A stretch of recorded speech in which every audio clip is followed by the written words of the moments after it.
All right. And we're live. Hello, everyone watching, and welcome to SEO News for week three. I have my lovely colleague Linus, who works at Precis Digital. I work at Precis Digital, Frederick Rost, your neighborhood friendly host. And let's just jump right into it. Got plenty of good news. The first thing here is there's no link. It's just something we learned internally. Well, we should have known probably, but it's a good reminder as well. Is the attribution when it comes to free product listings in Google, and I guess the reminder is just if you can connect Search Console to Merchant Center or other things, just do those connections. They really help communicate. The tools can communicate with each other for attribution. So anytime there's Google products like Search Console and Merchant Center, and you can connect the two, you definitely should. So there was an attribution issue for some clients, and connecting them actually helped. And it was part of the problem, but still. So fresh reminder there. Also, a little bit of a panic, perhaps. Google changed how it blocks some scrapers. So basically, they need JavaScript or something to scrape the certs. So a lot of third-party tracking tools saw some dips, which probably had some people freaked out. Um, Luckily, we do have Search Console, which is the true data. But I know we don't, but I know a lot of people who only use third-party tools to check their website. Weirdly enough. Um, so yeah, it's well, we've talked about it internally, and I think it's going to cost third-party services a lot more to get the data, and the cost will probably be offloaded to us, the paying customer. So, not very good. Thank you, Google, for that. This is a big one, actually. Google search market share drops below 90% for the first time since 2015. What is happening, Linus? Help me. I mean,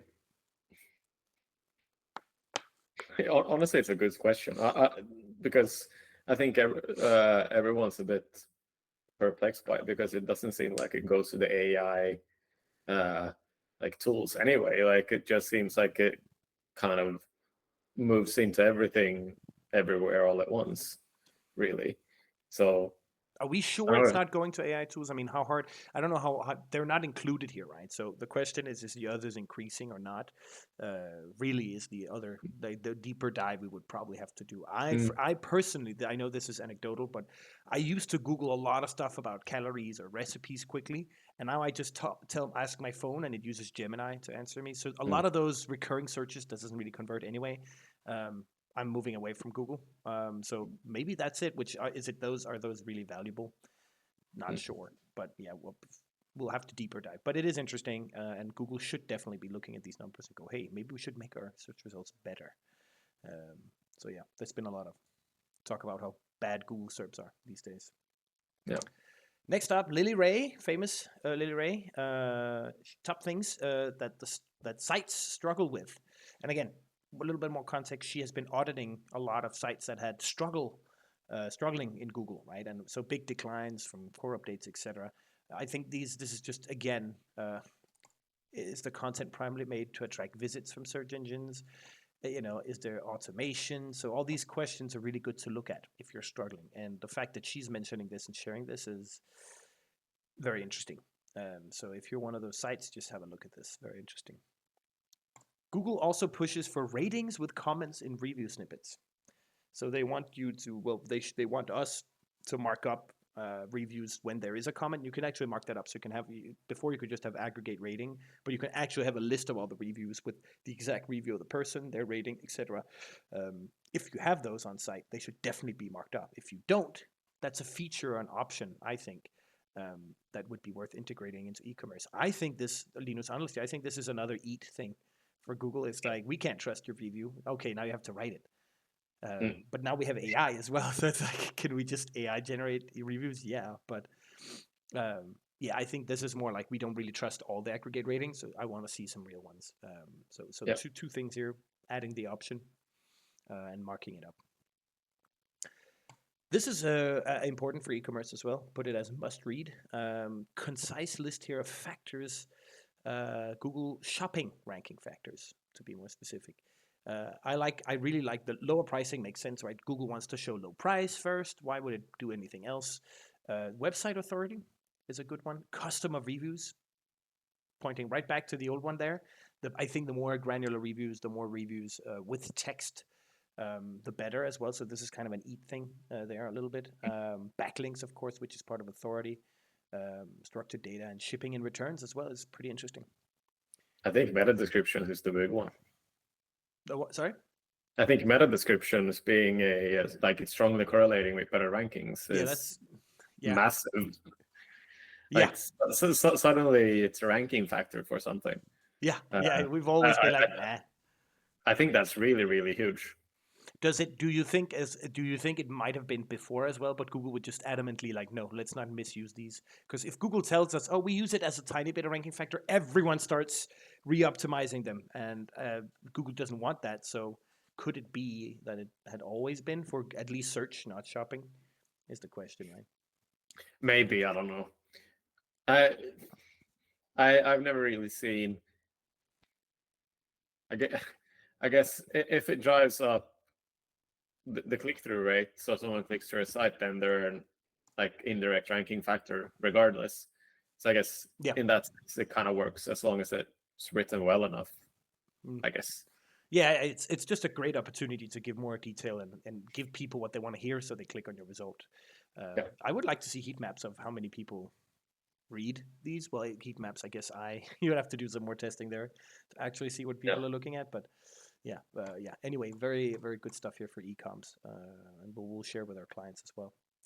A small one here I'm going to share so people can see here the Favicons on mobile. Google is testing something new with bigger ones, so you can see the difference here for anyone watching the video. This is the old one, like a small round Favicon, and they're trying with a much bigger one now. And again, Favicons is one of those fun SEO optimizations where you change every result in Google, changes the way it behaves. We recently had a client where we told them like they were doing they had a very gray black Favicon, and they were doing some printing, and it was like, just put some colors up there, and that can really, really change click-through rate, even if it's a tiny bit. But on your 30,000 pages, that's amounts to something.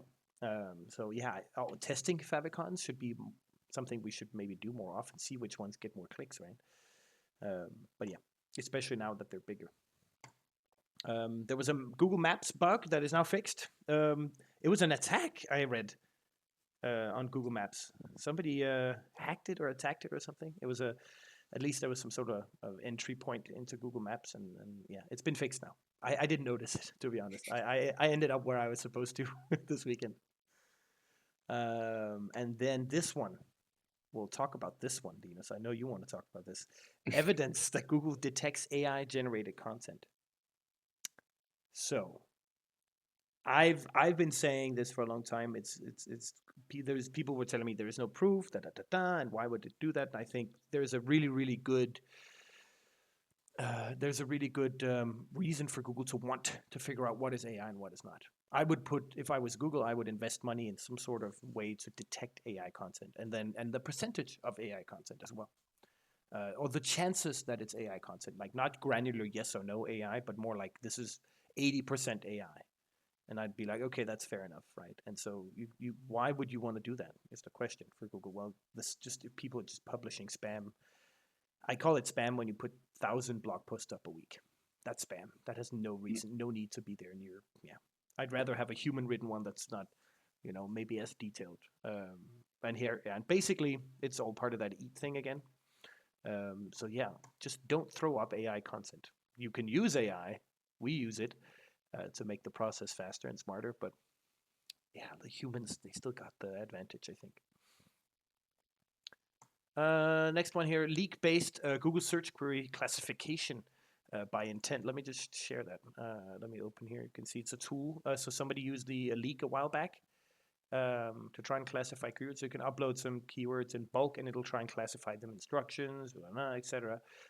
So have a look at this. Quite interesting, a little tool as well by what's his name, DJan. Quite big in Twitter as well. Kudos to him. This is not really SEO, and is it though? Amazon updates their product title policy. If we have any clients that are on, I think we do have a few that actually use Amazon. And if you can change how your Amazon listings look, you're technically doing SEO. You're just not in control of much on Amazon except those. And I guess they update the policy. So first, we should be following that policy. but also work on optimizing titles. So very interesting. Just wanted to share that in case that was relevant. And then finally, PageSpeed Insights now show the Crux data collection period in the page. So if you go to the PageSpeed Insights tool on PageDev, I think, what's it called? WebDev. Yeah, it shows the collection period, which I think is interesting. That's kind of like it's not been told to us. But actually, there is still this new CrocVix, which is a really good tool. You just put in a URL and it'll show you some data over time as well. So it kind of gives you a little better view. PageSpeed, now the Core Web Vital report you could create. There's a free connector as well, but then you have to go in, create the report, etc. I think this is a much quicker way to get, for example, competitors' Crocs data quickly.